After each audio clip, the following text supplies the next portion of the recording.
Great. But I do my best. For sure, I do my best. All right. Let's get started. That sex chick. Listeners.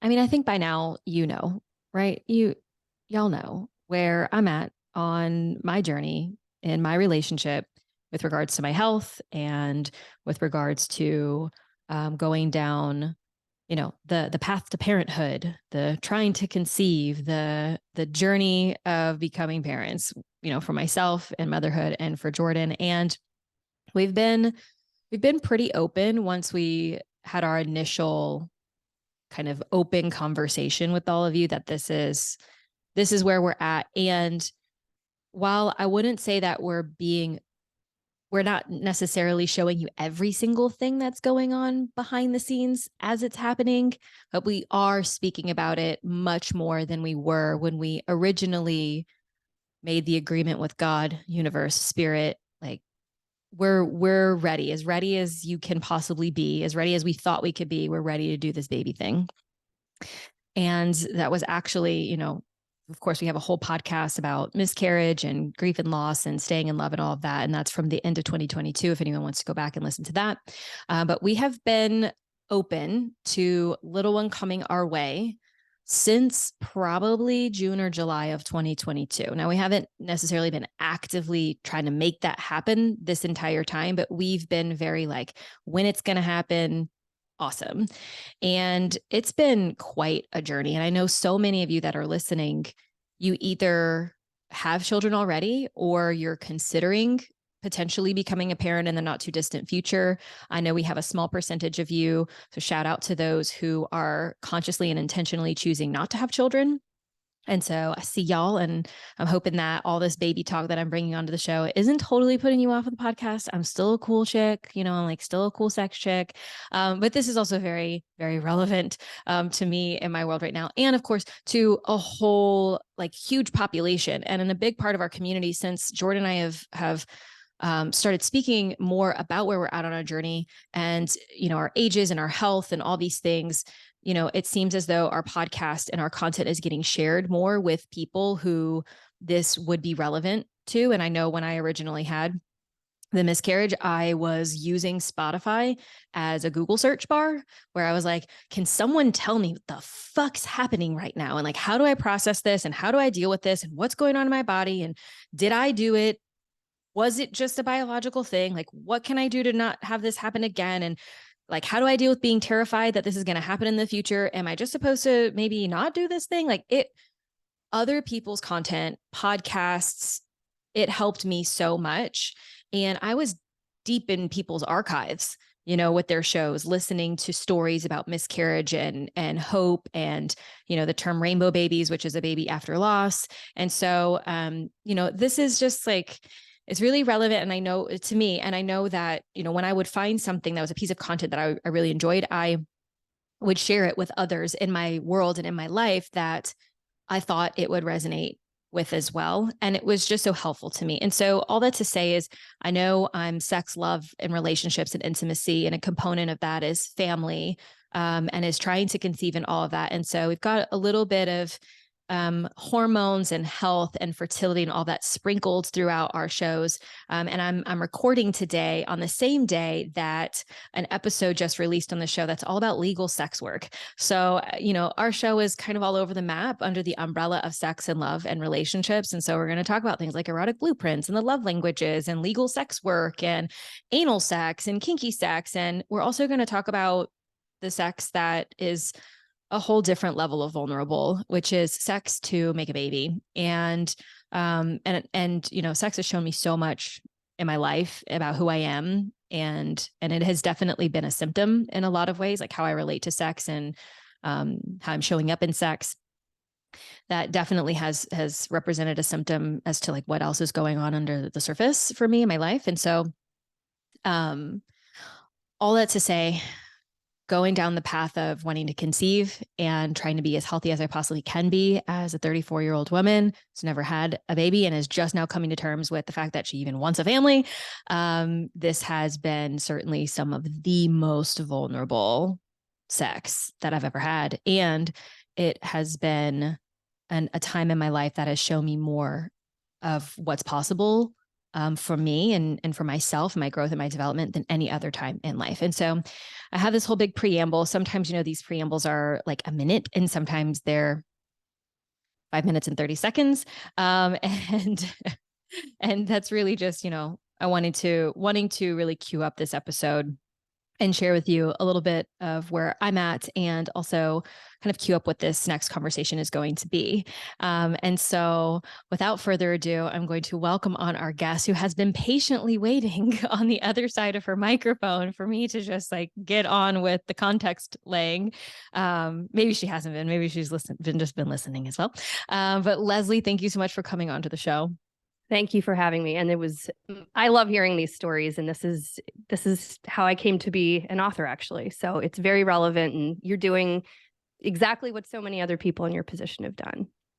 Yeah, it's kind of wild. And I think back every now and then, like I kind of zoom out and I go, what happens when we actually have a kid? And is kid stuff going to then take over my podcast and take over my life and all those things? And, it's just real. It's real. I think this is for a lot of people. And I'm not necessarily seeking out people to come onto the show to go, okay, now let's have a conversation about what to do with sex and intimacy postpartum, because I'm not there yet, but I'm starting to be curious about those kinds of things. And so, yeah, it's just, there's so much more to the sex conversation and the intimacy conversation than just how do we explore kinky, wild, playful sex? Like it's just so much more multifaceted. So, and this combo that we get to have, I know that it can possibly go in several different directions. And so, I think maybe one of the best places to start is to get the audience or our listeners a little bit more familiar with you, and the one thing that's a part of your story that kind of stands out to me the most that I definitely want to hear a bit about is how you shifted into this type of work, which we haven't completely outlined what that is yet. And where your life was before you started writing and talking about fertility and hormones and female sexual health and all those things. What did that transition look like? And maybe just cue us up with where you were before that transition actually happened. I've realized actually that I'm somewhat of an accidental author, actually. So, my career actually started as a designer. I worked in advertising. I was, working in the business world. I shifted to join a startup. And really, that is where I think my career truly started, where I found my passion. So I was on the founding team of an accelerator called Rock Health, became an investor, started advising small companies, and really started gravitating towards women and family health as a kind of area that I cared about. And I met the founder of Maven, which is, the first billion-dollar company in women's health, back when she was still just an investor thinking about what she was going to do next, and became that company's first advisor and have really seen it, rocket ship off. So I came to it, really like kind of more as a journalist, as a, collector of information. I had access to all of these amazing providers, all of these healthcare companies, all of these people. And when it came time for me to start my family, which was around 35, I thought, oh, okay, great. I'm ready. Let's go. And then I had a miscarriage. First, we got pregnant the first time we tried. And I had a miscarriage, at 5 or 6 weeks. And it was just a shock to the system. I kept thinking, but I'm healthy and I've done all of the things, and like, I'm not that old. Like, why is this happening to me? And, that one was tough because it was just such a shock. I got used to the idea. And I think like everyone who goes into this process, you have this idea in your head about how it's all going to go, and whether or not you're ready or not. And like, no one's ever 100% ready. Like, I have 2 kids, one's almost 4 and one's going to be 2 in July. And like, sometimes I don't think I'm ready, like parenting is just a whole different world. It's a wonderful world. It's a hard world, but it's you really rediscover who you are. But, I think that first miscarriage was really the first moment of like, oh shit, I really do want this. Like, there's no question in my mind that I'm ready. I think so many, is that how you felt after your miscarriage? Did you feel like, uh-oh, like maybe I do, like, this is what I want? Yeah, I think I mean this. Yeah, for sure. It was definitely like it was odd. It was almost though that when it got taken away that I really felt oh, I'm meant to do this. Yep. Yeah, the intentionality, really, I think when you lose something, you feel it. You feel like, okay, maybe I am ready. And so we weren't even really trying, and we got pregnant again 2 weeks later. I had no idea you could get pregnant the cycle after a miscarriage. And this was really the start of my journey to becoming an author, because we found out at 12 weeks that we had a chromosomal abnormality that was fatal. It's not to get into gory detail, but like the fetus had stopped growing, and we knew from the ultrasound that it was not viable, and it was absolutely devastating. I got the results back. I learned the gender. It was like, that was the moment for me where it just became so real.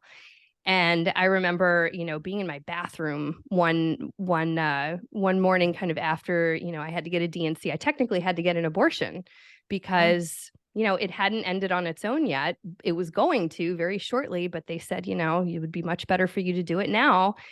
And I remember, like, my head just completely exploded. I had no idea that that was a thing. I always, I think I'm very pro-choice, obviously, but it had never occurred to me how essential abortion is to healthcare in those situations. And so, I looked for people to talk to. I didn't really find anybody. I felt very alone. I was grieving for a long time. I went through grief counseling. But in the course of, kind of doing that work, I realized that I was not the only person who had gone through this. I perhaps was just the only person who was really seeking other people to talk about it. And I started doing research. I started talking to doctors. I started talking to, providers at companies like Maven, doulas, midwives, all of these things. And I just realized there was a bigger story here that people were not telling. And so, I actually, like, my first book deal with Bumpin' was, like, quite frankly, sort of an accident. It happened because I was having lunch with a friend who eventually introduced me to my publisher. And I pitched it in a very non-traditional way. I made a pitch deck, and I really sold her on this idea that, the world doesn't look the same as it did when What to Expect When You're Expecting was written back in the 80s. Most families have two working parents. Most moms do not have unlimited time off. If you're like me, and I think probably you too, I didn't get any paid maternity leave. I'm like, out there in the world writing, I'm making stuff, I'm working with companies, I'm advising, I'm investing, like I'm doing all these things, but I work for myself. Right. I didn't get who gives me, I give it to myself, but then like everything stops. Yeah, everything stops. And I mean, and we can get into this if you want, but another thing I realized, like, when I had my both of my kids, is that I didn't necessarily want to just 100% stop. That's not who I am. Now, did I want to take some time with them? Yes, absolutely. But tracing back, I wrote Bumpin' in about 7 months in real time while I was pregnant, and actually in the weeks postpartum with my son, because I felt like it was very important for someone to have a lived experience while they were writing a book like that. So it answered all of my questions. I was going really deep on Reddit forums all over the place, interviewing people. I interviewed probably 100 providers, over the course of writing that book. And it's done quite well. So it's pretty consistently, like, at the top of the lists. I've made all the lists now, which is really cool, considering I had no idea what I was doing, but I just looked around and no one else was doing it. And I knew that I had the ability to do the research, to do the interviews, and to really, coalesce all that information in a way that people would want to read it, and that it felt accessible and personal. I have my own story kind of sprinkled throughout. And I'm also very fortunate to have a medical editor named Jane Van Dis, who is, she vets all my research, and she does a full edit of all the medical information to make sure everything's right. And so, but I also have lots of stuff in there about, functional medicine, other practices that can really improve pregnancy. And, so it's a very well-rounded book, I think. And that's what I hear from most people who read it. Yeah. And that's really what I've sought to do with Fertility Rules as well. My second book, which is coming out June 6th, still with Simon & Schuster, which is fun, but it really aims to answer this question that you brought up when you were talking at the beginning, which is, what do you do to prepare your body? And then how does it actually work to get pregnant? Like, it's not actually just having sex. I mean, it is, but it's like about the timing. It's about, and there's so much to unpack here. I mean, like, how was it for you having timed sex? Oh, yeah, it's weird. right? It's weird. The only thing that I can say that has really, there's been a few things, and a lot of it has had to do with my ability to soothe myself and regulate myself and basically chill the fuck out. Because when I'm able to do those things, which takes work a lot of times, it's, because like the anxiety and the like pressure that comes up, and I'm usually the driver in that regard. But one of the things that, yeah, I like when I remember that over my ovulation window, I typically really like to have sex. I love like the energy that I feel, and I love the sexiness that I feel, and I love how I turn myself on throughout the day. Like when I'm really present with myself, I am that way. And then we throw in the trying to conceive situation, and I'm just like, why am I a rigid robot? Yep. Yeah. I Yeah. mean, saying Yeah. this is so important. I think most people are just not, uh, most people don't know this, that it can be this way.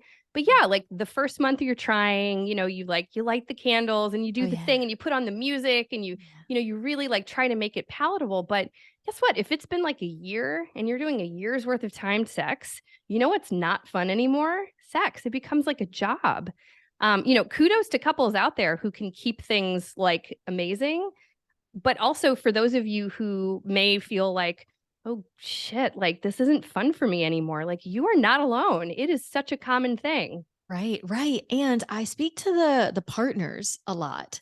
And occasionally I'll hear things like, cuz I'm 34 now and I'll be 35 this year, and so whenever we get pregnant, like I'll be over the 35 mark, which I have like when I give birth at this point. Like it's going to happen after that age. And I had so much societal kind of pressure and Google machine pressure and all of about this 35 mark, and I'm like kind of panicking. I'm like, but I'm about as ready as I've ever been, but only now at 34, 35, right? So I'm like, I'm so happy that this is the mom that I'm going to be already moving from now until into the future. And I can't imagine myself being a mom and having, with all the work that I've done and all the healing that I've done for myself and generationally and all those things. Like I'm in a much better place to do this thing now. And I'm in a lot of ways so grateful. But then there's like this kind of additional information that's coming at me that's like, you need to do this. If you're going to do it, you need to do it. And you need to start. And if you want more than one, you got to start this process,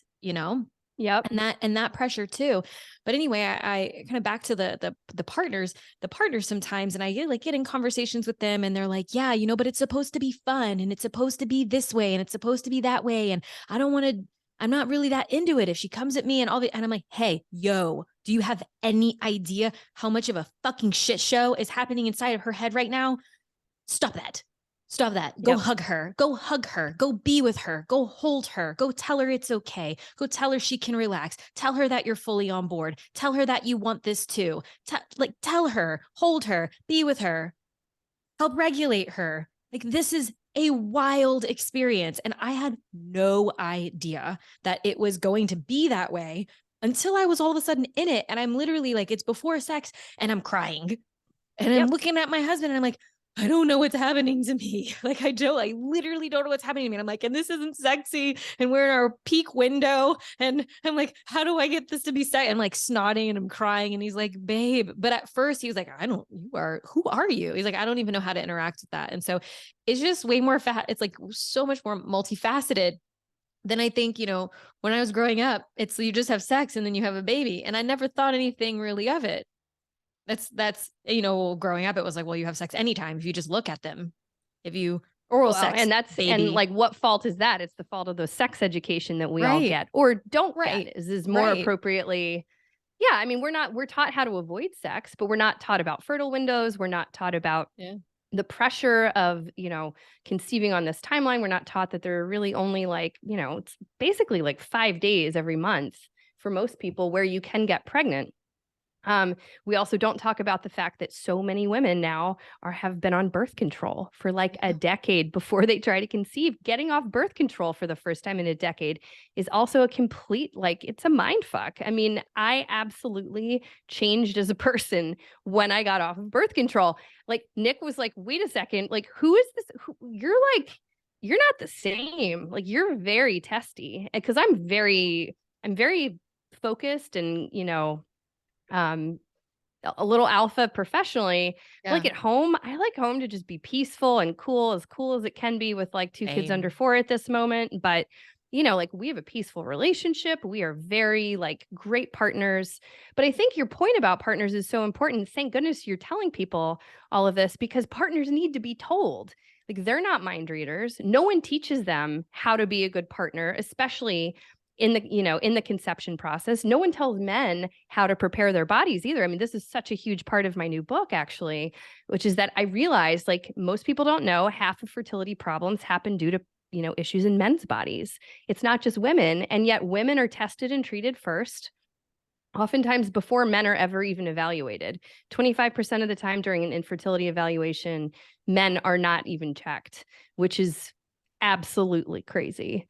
So that's something that really needs to change. But again, who's telling them? Men will do just about anything to avoid healthcare. They don't like to interact with the system. They don't like to go to the doctor.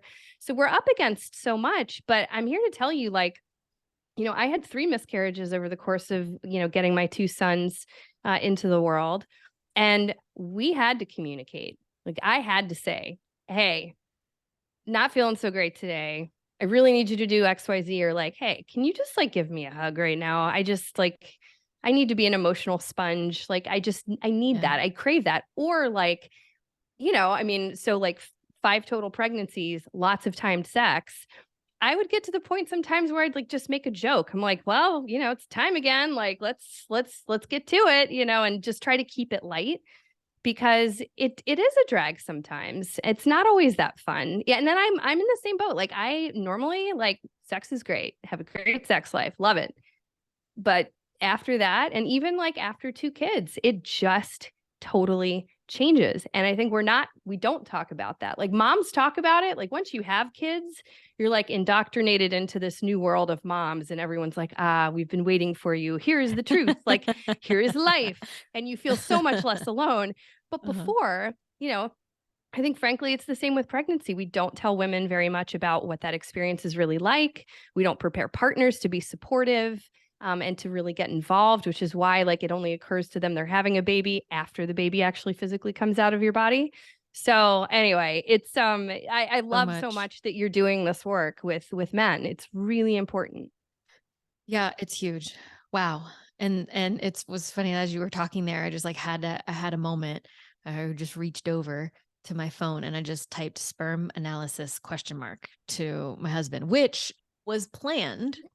Because that was another part when you were just saying like 50% of the fertility deal and this male factor infertility. And I have 2 friends recently that went through IVF because their husband was the reason why they couldn't get pregnant naturally, and went through many months of trying before figuring out, one of them was born without a vas deferens, and so he just cannot like the sperm can't go from his testes out through his body. And so they knew right away. Like that's something that he knew from college.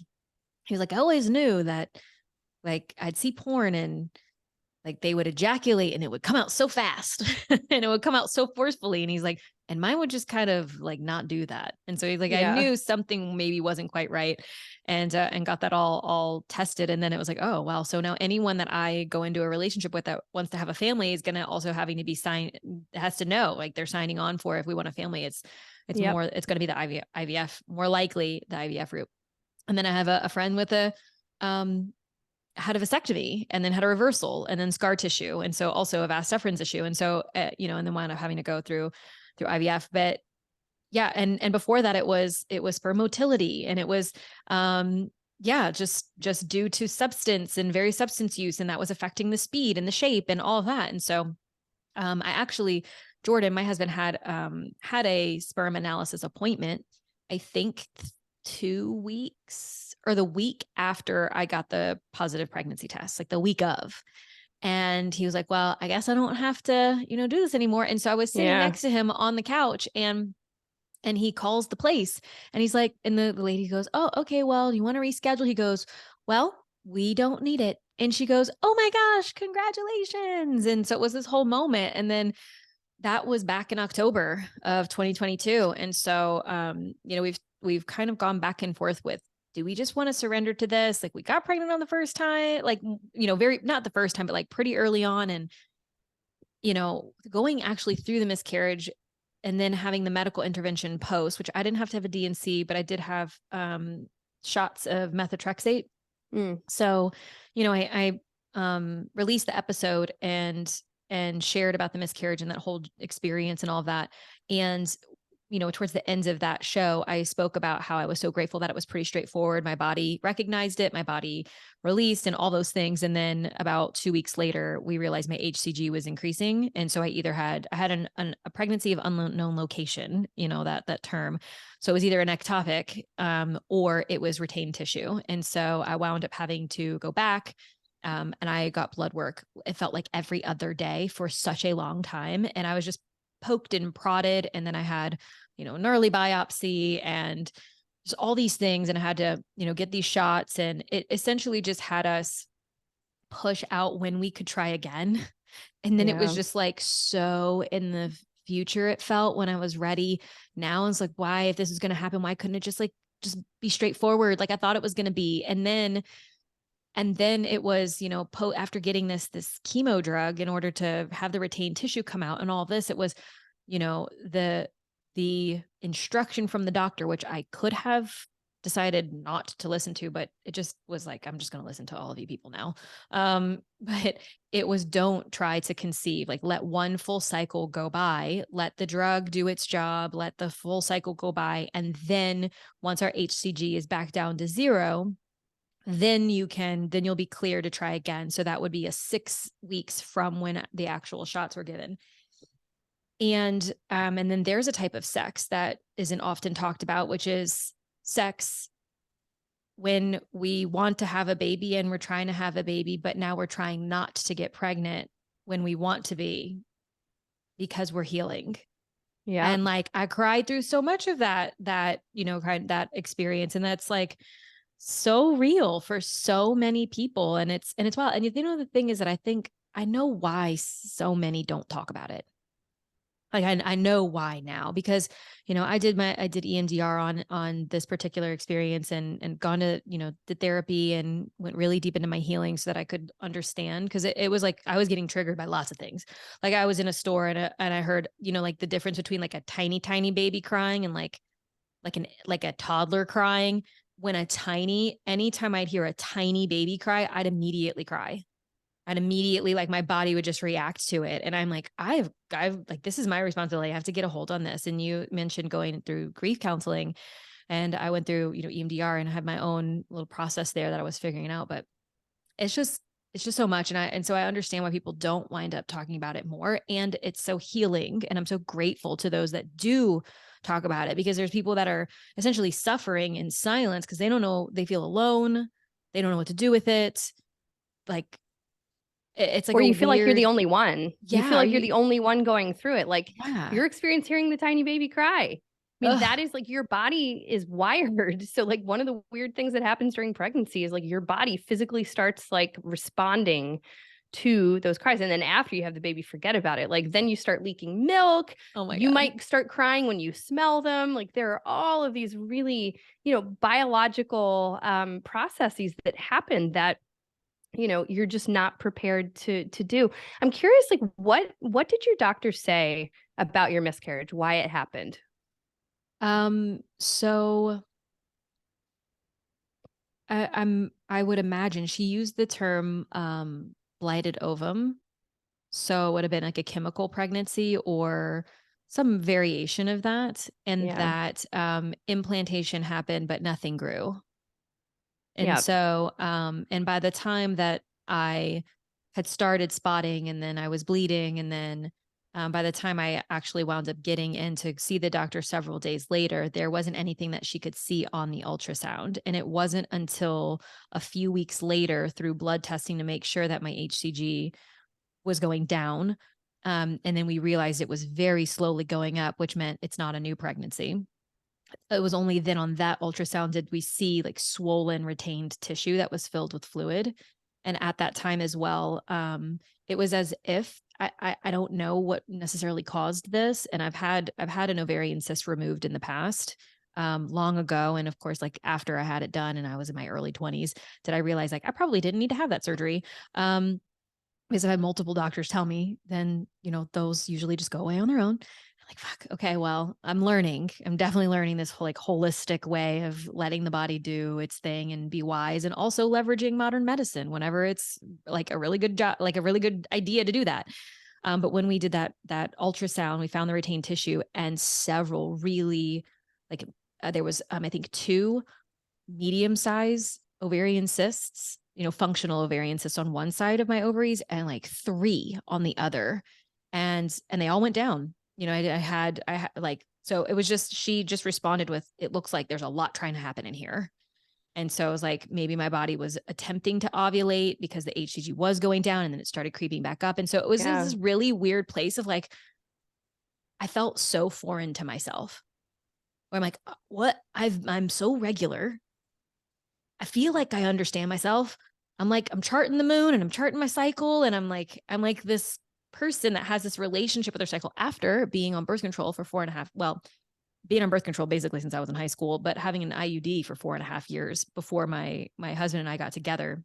We were together about 6 years before I had that removed. But anyway, yeah, that was what she shared, you know, to answer your question, it was blighted ovum, chemical pregnancy. That was the idea. And I had a biopsy of the tissue, which was really fucking painful, but I had a biopsy of the tissue, which led us to believe that it was very straightforward. So what do I do with that? No, that's great. Yeah, I think like one of the things that I've discovered, like I hear from readers a lot, which is that you hear the words bad luck a lot when it comes to miscarriage. Well, it was just bad luck. So the reason most miscarriages happen is because of a chromosomal abnormality that either means that, you know, when the sperm and the egg meet up, something has already gone wrong in the egg, which is most of the time what it is. Or something goes wrong later during mitosis, and then the egg can't. I'm like really taking you back to high school biology right now, but you know, it just means that basically the embryo or later the fetus is not viable, and there's nothing you could have done about it. Like right. Most of the time miscarriage is absolutely not your fault. It's not because you exercised, it's not because of something you ate, it's not because you had a party night before you realized you were pregnant in those early weeks. Like, you know, fetal alcohol syndrome is actually due to drinking throughout a pregnancy. So typically, like if you had done anything that destructive, you would have just probably miscarried before you ever even knew you were pregnant. So, Right. but the reason that there are so many problems with eggs is, like you kind of got at this earlier, is because after 35 and really more after 37, your body just isn't as good at doing cell division anymore. Like that's it. Your body's ability to perform meiosis, like the efficacy just goes down pretty steeply after that age. And that's it. It's not bad luck though. And it's not Right. like because you went horseback riding. Like it is just your body aging. It's one of the problems with the body aging. It's not as good at doing any form of cell division anymore after that age. So I wish someone had told me that though. Like that is something that, oh, it's bad luck. Oh, this chromosomal abnormality. Actually, had a miscarriage between my 2 kids too. It's something a lot of people don't think about or know about, is that, you know, there's secondary infertility as well, which is when you've already had a child and then you go to have a second or even a third or maybe a fourth in some cases, and you have trouble in between. And it's because something has probably changed between, or you're just older. Right. I can tell you my 2 pregnancies with my 2 boys were very, very different. So anyway, but to anyone who's had a miscarriage who's listening, like it was not your fault. It's just aging. It's just aging mostly. Yeah. And it's a tough thing to kind of grapple with, because I think for me in some ways, and I'm sure for a lot of people, it's like, but what do I do? What can I do? And it's some level of like some element of I want to be able to take responsibility and do all the things the best that I possibly can, and also attempt to surrender to this thing. You know, it's really an interesting place to be, because it's like, what can I do? And sometimes that comes from a healthy, grounded place, and sometimes it's what can I do because I'm attempting to control something that's quite literally uncontrollable, which is apparently all of parenting. Yes. Well, yeah, I think a lot of that training happens because when you later have kids, like they are who they are, and you can do your best. and you can be the most supportive, wonderful parent in the world, and your kid is still going to do stuff you don't like. Like there's so like I have a giant cut on my face because my little one is like in this clawing phase. I'm like, bro, like it hurts. Like, please don't do that, you know? But and he's so cute. It's like it's hard because I'm like, oh, you're so adorable. And then he's like Wolverine, you know, on my face. Or like I have two boys. They're super rough with each other. It's, you know, like it's hard sometimes, but it's the issue of control is something that comes up a lot during childbirth as well. So if you talk to people, and there have been studies done that show this as well, which is that a woman's satisfaction with the way childbirth went is associated with her sense of control, whether she had control over what was happening to her body, what other people were doing to their bodies, what she was doing with her body.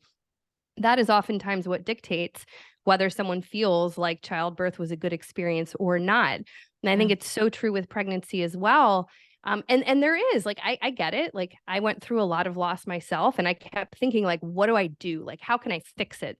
Yeah. You can't fix cell division. Like you can't Benjamin Button your body, but you can take a lot of steps to really, you know, go into pregnancy with your healthiest body and go into, you know, even conception. So like taking prenatal vitamins, both of you, you know, guys can just take a multivitamin if they want to. But there are men's prenatals out there. THC use is actually a huge problem. It really borks sperm. Most men don't know this. But it's absolutely something like people assume because it's natural or it comes from a plant, it's like totally fine. It's not good for your fertility. Men sitting in saunas, not good for your fertility. Cycling, like if your husband's like a Peloton fanatic, you can get a noseless seat if you want, but really he should just take a break and stop with the cycling. But there are little lifestyle factors like this. I think another one that's really important is food.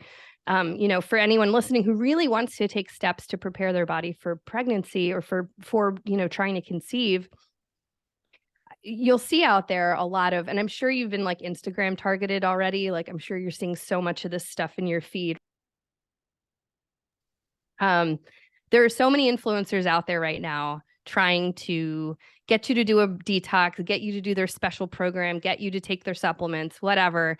I'm a big fan of telling people what not to buy. And what you should not buy is any of those things, because I think we hold people to this standard of perfection, which is not attainable for the vast majority of people. I'm a huge fan of the 80-20 approach to pretty much everything, but really food. So the idea is 80% of the time you eat healthily, you eat whole foods, unprocessed foods, organic if you can. Really try to cook, or at least like get a meal delivery service where you kind of know what's in your food. And then the other 20% of the time, like you can eat what you want. Mostly, like you just can't binge, you can't, you know, go completely off the rails in that 20% time.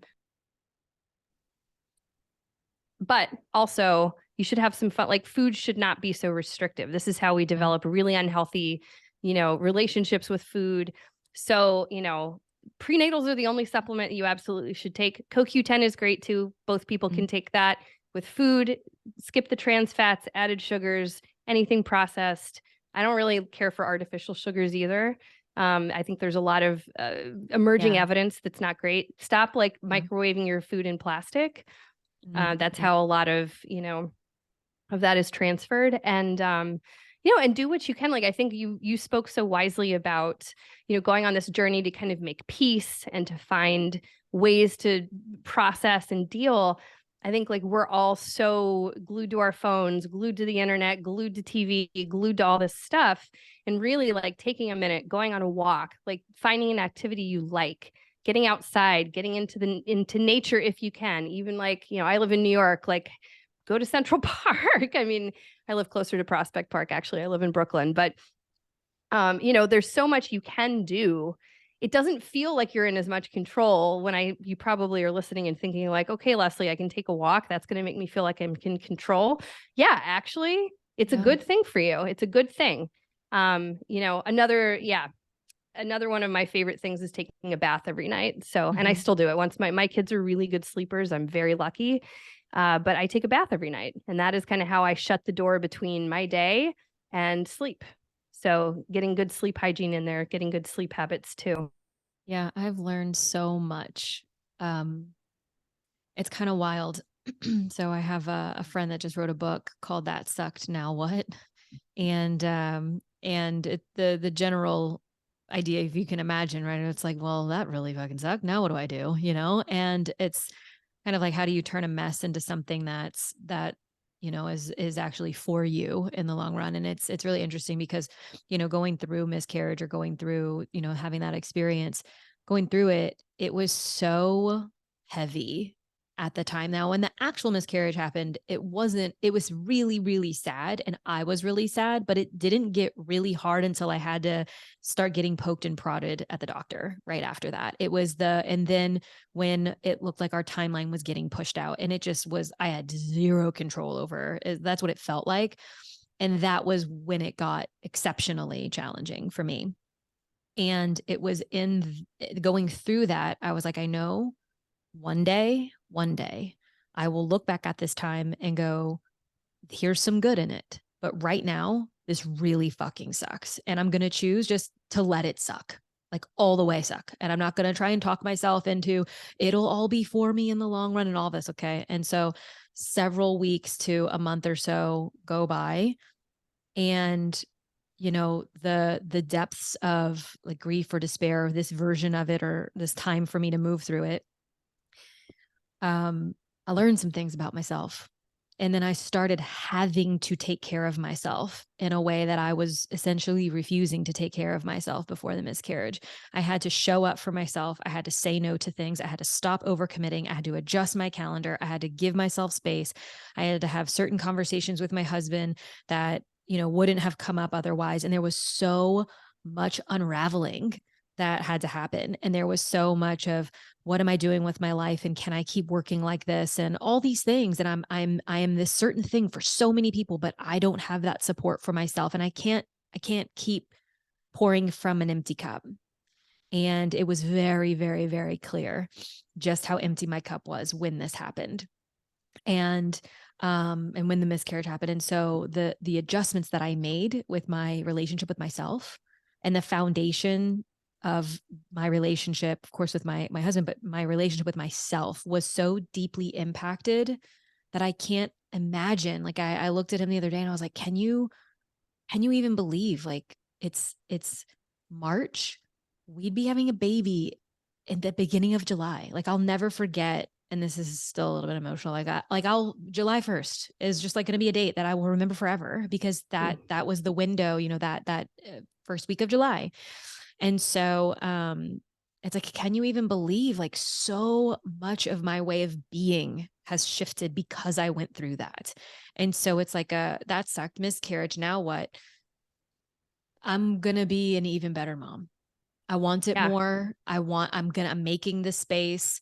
I'm making the changes. I'm caring for myself. And so it's just the whole thing is really wild. And I'm really like hoping that like the universe and whatever the deeper meaning, if I want to make it, like, doesn't have it to where I have to go through that again. And I'm also like, you survived, and you'll survive again, and you'll survive again and again and again. And that was one of the commitments that I made to spirit of our own unborn children. I don't know how many we'll have, but it was very much I will go through all of that over and over and over again for you. Yeah. And it's just like, it's big. It is. Well, and also there's so much work to do on yourself before you have kids, making your peace with all of this. So for me, I went through grief counseling because even the idea of being pregnant again after 2 losses, especially that last one, which was the hardest experience of my entire life. Like, I went to get my abortion basically, and it was a wanted pregnancy. And I couldn't believe it. And then I go to the hospital, I'm getting this procedure done that I don't want. Like, of course I don't want it. And they're asking me all these questions. Like, is someone forcing you to do it? Is this, what you like? Would you like footprints? Would you like this stuff? And I am like about to lose my shit in there. They took me, away from the friend that was with me. They had to, I guess, because it's protocol. But I was just like, can we just skip to the part where I don't want this. I don't want any parts of this. But I remember talking about it in therapy and just saying, like, it all feels so unfair. Like I've been through so much and like, what about this? Can I change? And she was like, really, it's like, you've got to just process it and say goodbye and make your peace in whatever feels, right to you. Like, here are some suggestions. Like you can burn sage, you can, go to the ocean and like release, like there are all kinds of like kind of little rituals and spiritual things that you can do. But I realized very quickly, and even like it was through the whole first trimester with my first son, I was just a wreck. I was so anxious. Yeah.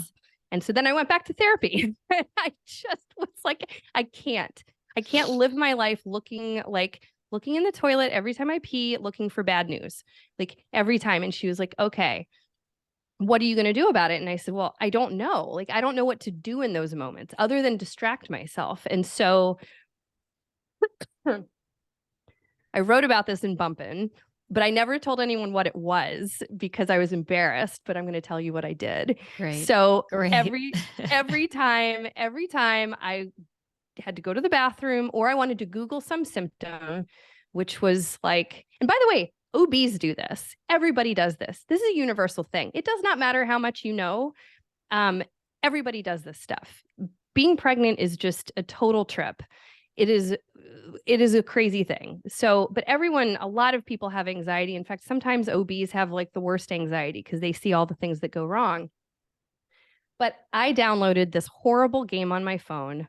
It was like Harry Potter, Hogwarts Castle, or something like that. Because I always like, I found myself like wanting to. Anyway, the day that I got the procedure done, that like happened to be on television, and I like watched it while I was in a really dark place, and something about this, it's like a particularly dark one of the movies, but I felt this like connection with it. I downloaded this stupid game and I played it.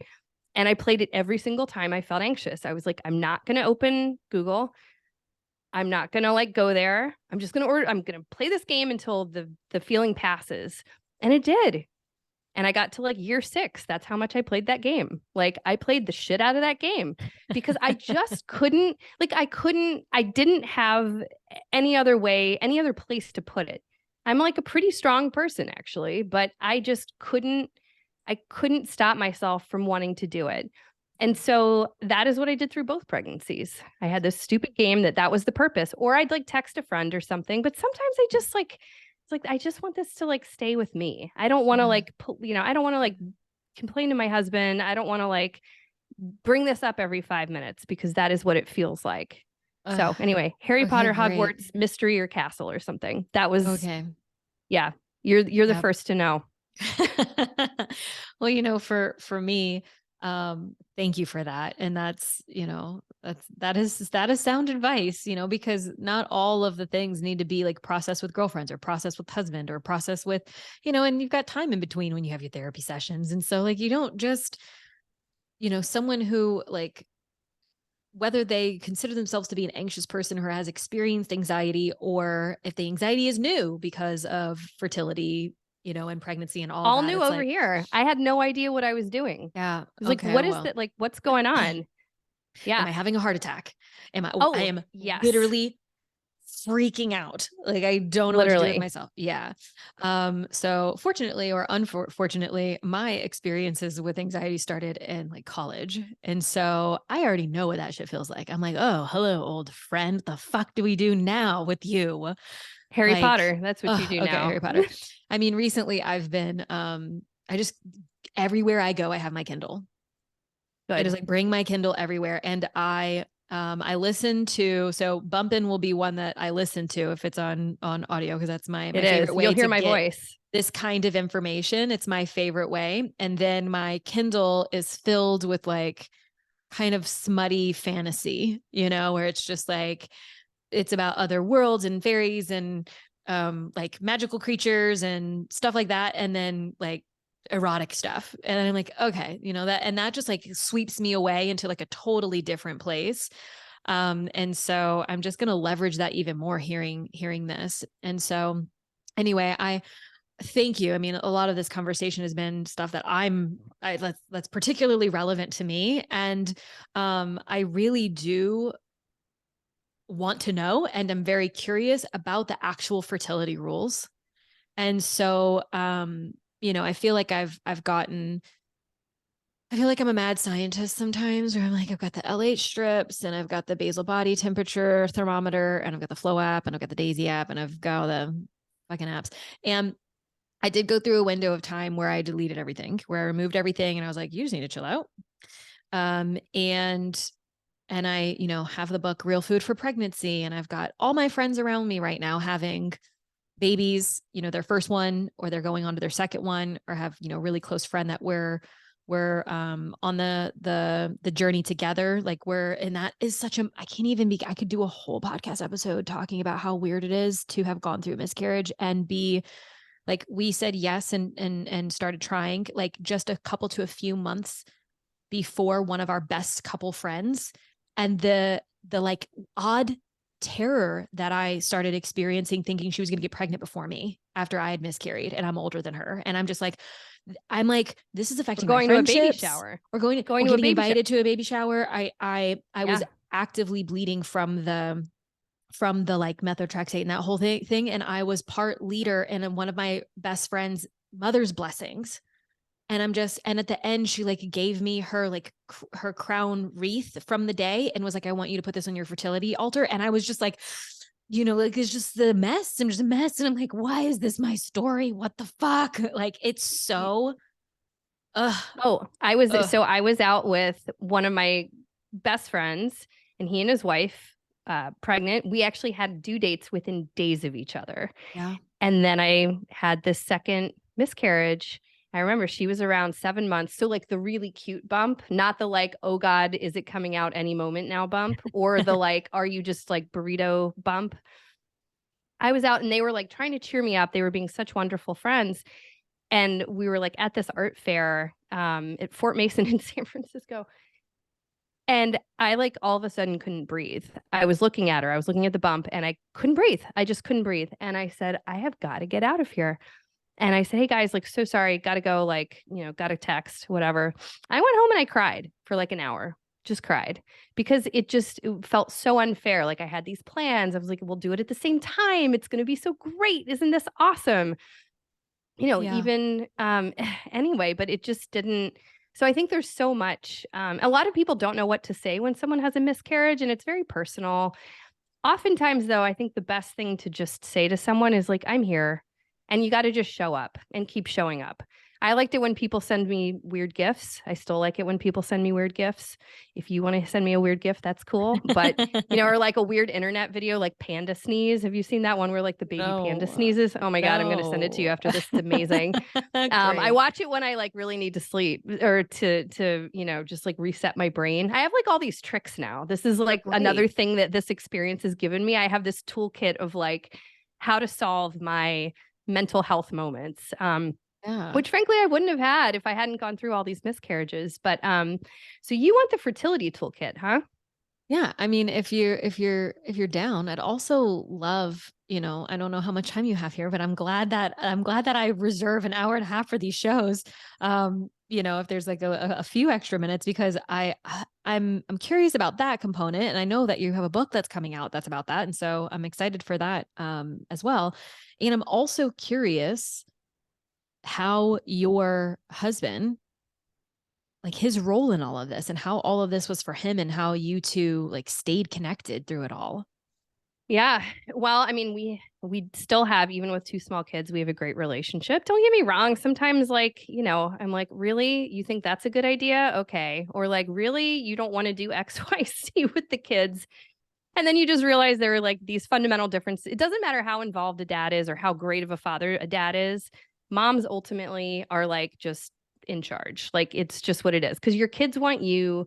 When they have a boo-boo, they run to you. Like it just is. And it's universal, really, like with most kids. But my husband, the first two times, I was working in women's health and talking to a lot of people and really, involved. But the first miscarriage, we were actually in a remote part of Canada. We were going on a backcountry skiing trip, and it happened. And I actually used Maven while I was gone to figure out like whether or not I was miscarrying. And so we went down to the hospital, we got the blood tests, had to go back 24 hours later and then showed the HCG levels were falling, but they did an ultrasound and they were like, yeah, you're definitely pregnant. Like it's, but let's see what the blood work says. And I knew from the amount of bleeding and, all the rest of it. But I would say that for me, I'm really fortunate because he just lets me be who I am. He supports me exactly the way I am, and I'm ambitious and I'm, taking on things. I'm like trying to punch above my weight on a bunch of projects and really I wrote a piece about sperm in The Economist and he was my number one fan, when I wrote Bumpin', he helped me edit the sections for Partners. And I talked to him a lot about that. He's got his own small business and he's kind of in the same world I am, other than writing, but really we're just tireless supporters of each other. And I tell him when he makes me mad, I'm like, you need to do better about this. Or actually one of the funny things that I had to make him do because I was writing the second book is I can't have any more children. Physically speaking, it would be pretty risky. I had some issues with my uterus during the birth of my second son. And so they kind of told me well, you can keep it, but you can't use it again. And I said, well, cool. I'd like to keep my uterus. I'm kind of attached to it, but I promise I won't use it again. But I'm actually an investor in Legacy. I invested in Legacy, the sperm testing company, while I was writing the book because I realized holy shit, why are we not talking about this more? This is such an issue. And I made him get his sperm tested because we knew pretty definitively, it's probably chromosomal abnormalities with my eggs because of my age, it just, and the situation, what was going on, they said bad luck, but I figured it out. It's okay. And then I talked to a bunch of, genetic counselors and other people in the writing of both of my books. And they said, yeah, I mean, that's almost certainly what it was. We just don't like to tell patients that because, it makes them feel badly. And I'm like, well, I like the truth. So I want the truth. Just freaking tell me I can take it. I know I'm not, the youngest person to have a child this year. But anyway, I made Nick get a semen analysis and his results were awesome. So I was that even but that also helped me make peace with it. Also writing the egg chapter of this new book.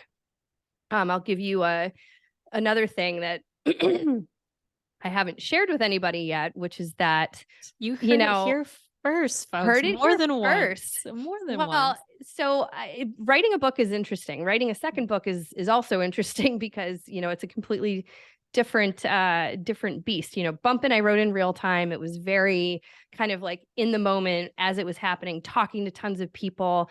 And now I'm Siri for pregnancy with everybody, pretty well trodden stuff. But I really wanted to trace back what I wish I'd known before trying to conceive, or even in the throes of my miscarriage journey. What were the things that I felt no one was really telling me that I now know retrospectively actually really mattered? So some of the things I said earlier, men should not be cycling all the time, going in saunas all the time, these basic rules about nutrition that actually can help people feel successful, rather than saying well, if you're not perfect, you're never going to have a baby.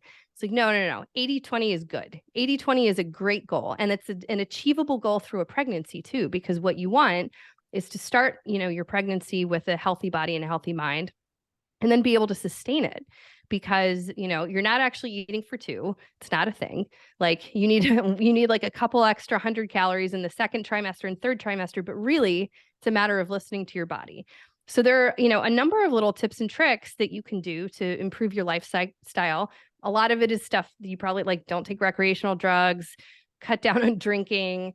Cannabis is a huge problem because people just think it's not an issue, but even for women, it's not great. It's really not great. It's really not good for sperm. It's not an issue in our house. I'm very weird. Cannabis has never been my substance of choice. Actually, I don't really have any substances of choice, but that one's one where I take it and I'm I am so weird right now. I hate everything about this. And it makes Jordan, he can't sleep. So neither of us, that's never really been a thing for us. And every now and then I'm well, maybe I'll give it a try again and just see. And then as soon as I all of a sudden feel high coming on, I'm no, abort mission. I never want to do this again. But I've had a number of friends that have had issues with this and it's coming out more and more. Yeah. Well, and I Yeah. don't think we're talking about it as enough. But so one of the interesting things about writing this book is, you write your first book, little publishing tidbit for everybody. You write your first book and all your editors like, I want to see like every chapter as you finish it. In my case, that wasn't possible because my deadline was so fast. But with your second book, they're like, oh, okay, you've done this before. We'll just look at a sample chapter and then you can send in the whole thing. So that is how I worked. I sent actually my sperm chapter, which I loved. I really loved researching that and working on that because I felt like it was, uncharted territory, especially in the canon of kind of pregnancy and fertility literature. And then it came time to write the egg chapter. And I'm going to go back to something we were talking about earlier, which is that I hated being told bad luck. Like, why? And so I wrote the chapter and I said, once an egg is chromosomally abnormal, you can't fix it. Like sperm 3 months of good behavior, you can improve sperm parameters, assuming there's not like a missing vas deferens or some other physical issue. Even in that case, you can do a testicular aspiration and usually you can withdraw sperm. So like guys Right. are lucky. There's a lot more you can do. Varicocele is another common thing.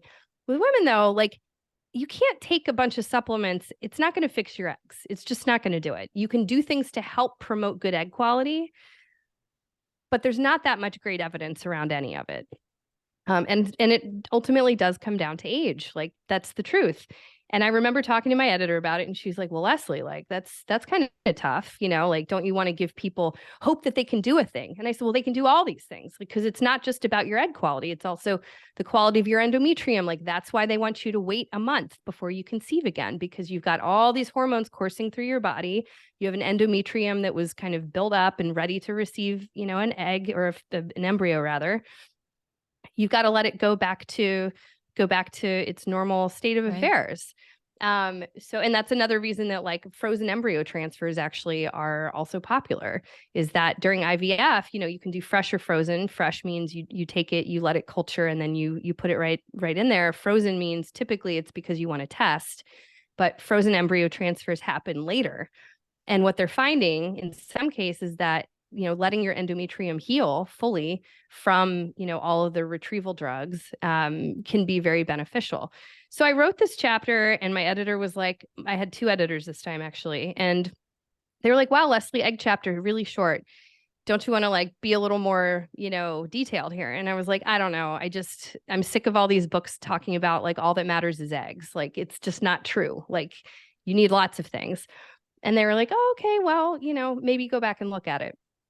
So one night, and I like actually don't even really drink that much anymore. That's like another thing that I've kind of given up just because I don't, I've turned 40 and I just don't feel great anymore. Like even like one glass of wine, but I kind of needed some liquid courage. And I was like, why is this so hard for me? And then I realized I just have to write the truth. I just have to write, this is about cell division. There's nothing you can do about that other than optimize the rest of your body. But like, this is why it happens. Like, I wish I could give you lots of things to do, but this is why it happens. And women should know this is also why egg freezing is not always successful, because you cannot know the quality of a single egg. You can't test egg quality. There's no test for it, because if you test the quality of a single egg, it destroys it. It's just one cell. So, Right. And I know like it's even hard to talk about this because I wish that I could just give like great news. You can totally fix your egg supply. What I can say is if you have low AMH, it doesn't mean you're never going to get pregnant. It just means like you're maybe a little closer to menopause. But AMH in isolation is not a good indicator of natural fertility. And I think that that's something that a lot of people don't necessarily know. So anyway. Yeah. And it's also real. Yeah. I only knew that my odds were going to go down as soon as that time, like as soon as the clock ticked 35, happy birthday. Now you're geriatric and you'll be lucky if you can do it. And it's all such a trip. But then living in Austin and having the community that we have here, and it's so many people who are in very similar kinds of dynamics and positions. I would say my husband and I are entrepreneurs in personal development, authors, podcasters. It's very trendy city these days. And I'm noticing, there has been several families that was, originally the couple, maybe they were married and then kind of settled and found their way to Austin. And as soon as they found their way to Austin, then the baby started coming. But the majority of the women that I'm noticing and I'm seeing that are starting their families are at least over 33, 34 when they're getting started. And there's a handful that just recently were either 39 to 40 that had probably their only child, but maybe not.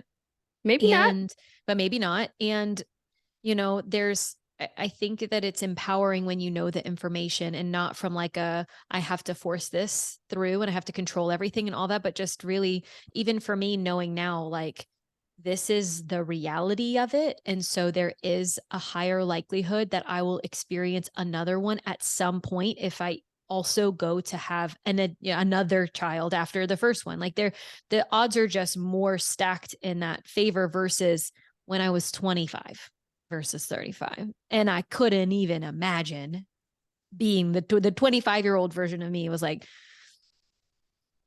I don't even want to consider what that kid would be like right now. Like so different. My whole life so different. Well, first off, they wouldn't have my husband as their father, because we've been together about 5 years. So yeah.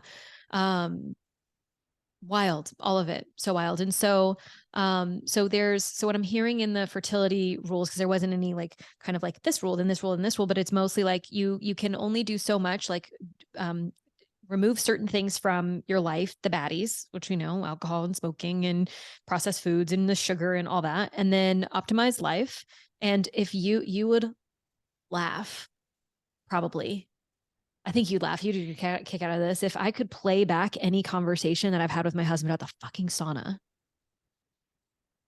Yep. He knows now. And for some reason, I have a whole process when he says he's going to this place or that place in Austin. And I know that there's a cold plunge and a sauna in that place. And I go, are you going to go in the sauna? And he's like, babe, I already know. Don't go in the sauna. I'm already not. But as he's getting ready to go, I'm like having my little mini panic. And I'm like, trust your husband, trust him. He's his own person and he knows. So those are the components. But then also just, I think, surrendering into it is what it is. Optimize your health, optimize your stress level, like lower that, all these things, like be proactive with all of it and understand the sperm quality, and what action you can take there, understand what's going on with the eggs. Is there any other thing that's, in the list of the rules, maybe, so to speak, that, I'm sure that there is. I'm like, that's important for us to know. There's a ton. And if you want to know the rest, and if I want to know the rest, I can read the book. Yeah, well, that's true.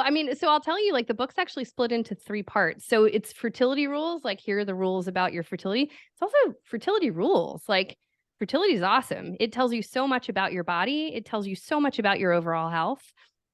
It really should be like the menstrual cycle and sperm quality really are biomarkers. So you can tell a lot about your overall health just from looking at how both of those are trending. But it's really split into 3 parts because what I've realized is most people know nothing about their menstrual cycles or eggs or sperm. So there's like biology class up front with like fascinating little historical tidbits, like how did we think babies were made a long time ago? Like, what is kind of the history behind this? How did we get where we are today? Also, partners love the history sections. There are some in Bumpin', and like all of my like early readers who then went on to their husband, they're like, my husband has been reading this all afternoon and like shouting facts. Did you know the first time anyone ever saw an egg was, and she's like, yeah, I read the book already. And then they're like, wait a second, I'm going to get pumped up with him because like, it's great that he's engaging in reading this. So it's really a guide to male and female reproductive health. First section is everything you probably think you know, but you don't. The second section is like really optimizing those different lifestyle factors that you can control from, nutrition, exercise, mental health, endocrine disrupting chemicals, which is a really important topic. And then we go on to talk about how babies are actually made, which like that 5-day fertile window, like if you're waiting until you ovulate to have sex, you're probably not going to get pregnant. Like sperm can live in the reproductive organs for up to 5 days. So what you really want to do is start 5 days before you think you're going to ovulate and have sex. Every day's fine. Every other day is probably even better. but you can do it every day if you want. No reason to do it more than that though. Like you want to optimize for sperm quality. Sperm quality dips if you have too much sex. So like also he shouldn't be masturbating. You should just like, keep it in whatever room in your house you prefer. But that's how you get pregnant. And then like do it on the day of ovulation too, for good measure. I'm a big fan of, there are a lot of people who are really strict adherents to like symptothermal method, things that incorporate cervical mucus monitoring, basal body temperature. Those are all fabulous. If they work for you, it is great. Charting is great. Use an app, don't use an app, do whatever feels good to you. But I will say I am also a huge fan of ovulation test kits because I think that they dumb it down for people in a way that it makes it it's like a yes, no. Like, do I have the LH surge or no? So another thing a lot of people don't know is that, basal body temperature can change based on your sleep quality, if you have a heating blanket in your bed, if you've had alcohol the night before. It's not really, this is why it's like so dangerous as birth control too, because a lot of people like don't track that and then they don't see the trend and then they're like, whoops, because like half of pregnancies are unintentional. So it's a thing, but I like the OPKs, ovulation prediction kits.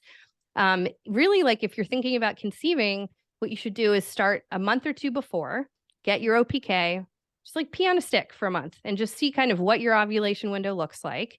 They can tell you whether you're supposed to ovulate. They can't confirm that you actually did.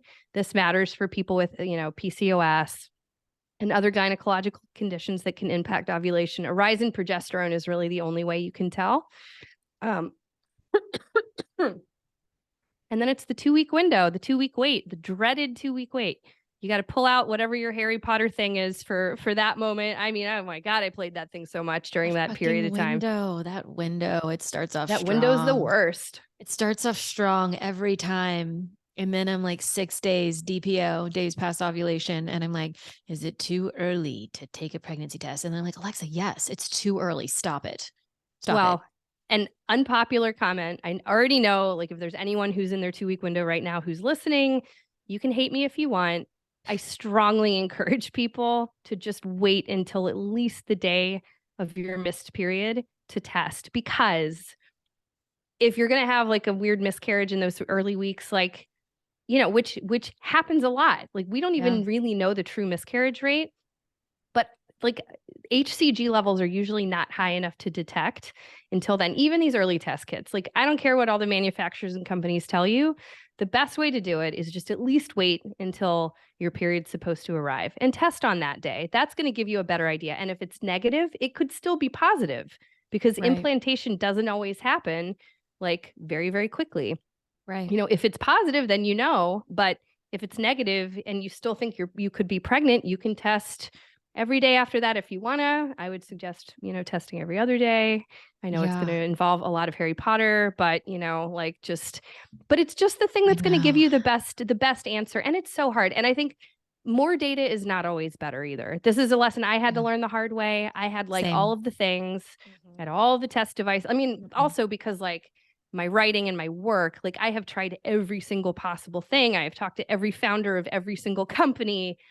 And in the end, like all of that data was not helpful for me because of who I am. Like I am a person who likes to overanalyze things and really, I mean, you can read my books if you want to see that in real life, but it wasn't helpful. It wasn't helpful for my mental health, and cortisol levels really do hurt fertility. So you've really got to find ways to manage. And that's another reason I think it's really good to go down the road of thinking about, do you want to do a little therapy, or find the thing that works for you? Like, is it meditation? Is it mindfulness, breath work, yoga, running? Like, what is it? Don't run like too much or too hard. You don't want to do that either, but everything in moderation. Right, like moderation is the name of the game. If I had to like write one word to describe pregnant, like fertility rules, actually it's moderation. Like I think for most people who go into this process, they want to be perfect. They want to control everything. They want to just be able to kind of power their way through it. But in the end, you've got to also sustain it through a pregnancy, So, and as early days as a parent, which is hard. Oh my gosh. It just seems like one wave after the next. It's just like a bunch of shit I can't control, like I said towards the beginning. And I'm so with you there. At first, all the data felt empowering. Because here I am. I'm like, I'm healthy. And I mean, according to me, like I'm healthy. I have very strict um, parameters for like the food that comes into our house and where it's sourced and how and all these things. And I have an amazing community and I have an amazing relationship and I love my work so much. And I want this baby. And here all and I've done the work in order to get to the place where I want the baby, you know? And so here I am, like I've got all these things and I'm not 35 yet. And so that was like a part of my whole in my mind. And then I'm like, okay, well, how fortunate for me that I also am aware, like the work that I do, I'm aware of the OPKs and I'm aware of, and I work with couples and women all the time about starting to track their cycles for the first time. And what does it look like to track? And what does it look like to chart? And what kinds of, if they're going to use birth control, what does that look like? If it's pull out, if they're going to do the BBT, if it's going, like, what is it going to look like? And so I'm in that world already to that, not necessarily for fertility to get pregnant, but like just so that they know their energy levels and they know the way that they might be feeling and how can their partners support them and ways that they can support their menstrual and like when they bleed and all that. And so like already there, I'm like, wow, look, I have all this information. I'm winning. I'm already winning. And then I start like peeing on the sticks and doing all the things. And then I realized like I'm actually opening my Flow app or my Premom app just as much as I'm opening my Instagram app. And there's no new information. I'm literally Yep. I'm just like an overbearing habit now that I'm just tapping these apps to the point where I'm like, this isn't helping me. And so I've been now in the last few months, where's the in between? You know, where is it? I have just enough information and then I can surrender. And so, is it true? Because I've been operating under this assumption that if your cycle is, let's say, a few days late and you're not pregnant, and my understanding is that you're a couple of days maybe later to ovulate because your It luteal phase is typically the same. Is that right? So it depends on the person and it depends what's Okay. going on. Yeah. Yeah. Because I mean, different, like only, I think it's 13% of people have a 28-day cycle. And your ovulation Right. day can actually range. Typically, actually, interesting. So, like total N of one, but this is fundamentally true. Your ovulation date can also change like between pregnancies. So, Right. just because you ovulated on day 14 with your first one, could be day 17 this time, could be day 11. Like you've Yeah. kind of got to do a hard reset like Sure. between pregnancies and not assume that you just know what day you're going to ovulate, and different things can push it out. Yeah. And then like implantation can take longer than you think, or it can be quick. So there's just like a lot of, even if you have all the data, there are just a lot of unknowns. I mean, you just kind of have to do the best that you can Yeah. to get like a good idea. But again, this is also why like taking the step, just have sex like every other day or every day once. And Okay. it can be whatever time of day you want. But, take some of the pressure off too, Right. because Right. I think this is another thing that I realized writing this book is that because we seek to be perfect, we get so up in our heads about it. Like, oh, I messed up and I ate this thing that I shouldn't have eaten, or I did this thing that I shouldn't have done. I'm never going to get pregnant now. The reality is like, even the 35 thing, by the way, like it's the start of a decline, but it's not like it goes like this. It's just, it's been going kind of like this, and then it just kind of goes like this. And then at 37, it starts to go more like that. But it's egg quality that declines. And as long as you still have eggs, we Yeah. still have like close to 1,000 eggs, even when we hit menopause. It's just the quality declines. That's the issue. It's not like running out. You're not going to like, it's not going to be like what's been going on here with eggs in the grocery store. It's not, there's no run on eggs. It's just like, the quality is just not the same. Yeah. Yep. Well, Leslie, thank you. You went OT and I'm super appreciative. There's so much to this conversation. And thank goodness for you and your work and your books. And yeah, it's so enlightening and helpful. And I for sure appreciate the perspective with regards to your background that then led you to doing this type of work and writing in this way, because it feels really real and it feels really personal versus some books that I have on the shelf that feels primarily sciency and biologically oriented. And it feels a little less personal. And so this definitely feels more personal. And I appreciate you like sharing your personal story with us, even though I know that they're in the book too. Um, it's one Not thing all when that was in the book. I'm like, it feels one way when I write it and then send it off. And then it feels different when I then go to say it out of my mouth, like it's just a really interesting thing. And yeah, and I'm so grateful and appreciative for you taking the time to come onto the show and share your story and share your knowledge. Yeah, and this episode will come out probably in the build up and the lead up to your second book coming out, which I'm really excited to also get my hands on. And so, is there anything else before we round this out? Because I know we're, again, a little over time, but is there anything else that you'd like to share with our audience where they can find you? Any mention of the book again? Well, I now am on I'm now on TikTok as of like Oh, yesterday, basically. you go, girl. So yeah, I know I feel a little old, but it's also really fun. I'm doing fertility history on TikTok now. Great. So yeah, I'm trying to have fun with it. But I think I'm so happy when I get to have a conversation like this that is not just focused on like, yes, I'm not a doctor, but I have access to many, many clinical experts, and all of my writing comes from that place. I'm not making stuff up. I don't do paid ads. I'm not trying to sell you supplements. I'm not trying to sell you a program. I'm just trying to like sell you an education, like things that are grounded in science and actual knowledge and that feel realistic for most people, instead of saying like, you got to just do it my way, because what feels right to you may not feel right to somebody else. Like what feels right to me is not going to feel right to you. So, but at the end of the day, I'm also a real person who went through all of this and who felt angry at what was out there, and the conversation that we were having on so many of these topics. So but yeah, I'm on Instagram, leslieschrock.com. You can write me anytime. I love getting notes from readers. I'm always happy to answer questions. I am legit Siri for pregnancy with everyone I know, like at all hours of the day and night. So, like please write. And if you have questions or feedback or comments, and Bumpin's for sale now. You can find it everywhere. It's in most bookstores, and I love supporting local bookstores. So if you have a local bookstore, buy it there. But if not, the internet can help you out. And Fertility Rules launches June 6th, and I couldn't be more excited about it because I actually am. I think it's gonna be an important conversation. I love it, Leslie. Again, thank you so much. Thanks for having me.